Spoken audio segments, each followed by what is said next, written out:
Here is how my friend and I spent 3 days in Copenhagen. So I got there a lot before her.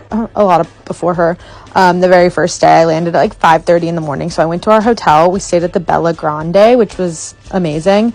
I couldn't check in yet, so that was just the lobby. And then I went and grabbed some pastries from St. Peter's and then a coffee at Orsa. And I just had to hang out all day basically until we could check in. So I wandered around. I went to a park.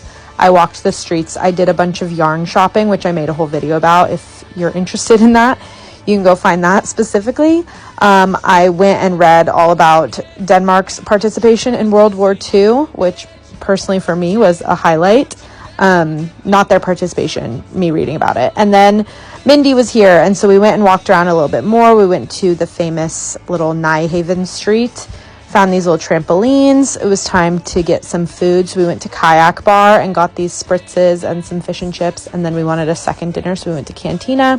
That was a wrap on our first night. The next day we went to Juno the bakery. We tried to take the metro, but it stopped working, so we Ubered up there, and then we walked all the way back like to the city center past the Little Mermaid and through I can't remember what it's called, you guys, the old military fort.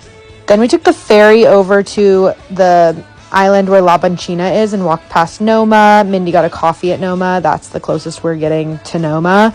And then we got lunch at La Banchina and some wine. We just hung out there for hours with our Kindles. It was so lovely. It was a little overcast, so it wasn't too crowded. I could have been there every single day like that. It was my ideal place. The water was cold. It was like a cold plunge, but you know. Then for dinner, we went to Bottega Barley, which was in a neighborhood we hadn't really been to yet. We actually did get a second dinner there at an Italian place called Fabbro, but I didn't have any videos. Then the next morning, I got up early to get a run in. I retraced our steps from the day before. That was lovely. I got a run in every city I went to this trip. Came back, Minz was already out and about, so I put on my little outfit of the day and went and met her. We found some matchas at Alaska Cafe, and then this was our big shopping day. So we went anywhere that tickled our little fancy, but we went the hardest at Boy Studios, which I think a lot of people do.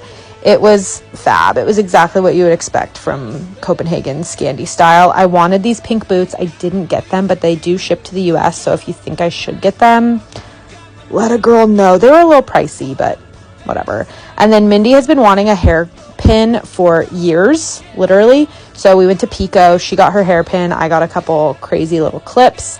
I love them. We stopped for a hot dog at like a random cart. It was divine.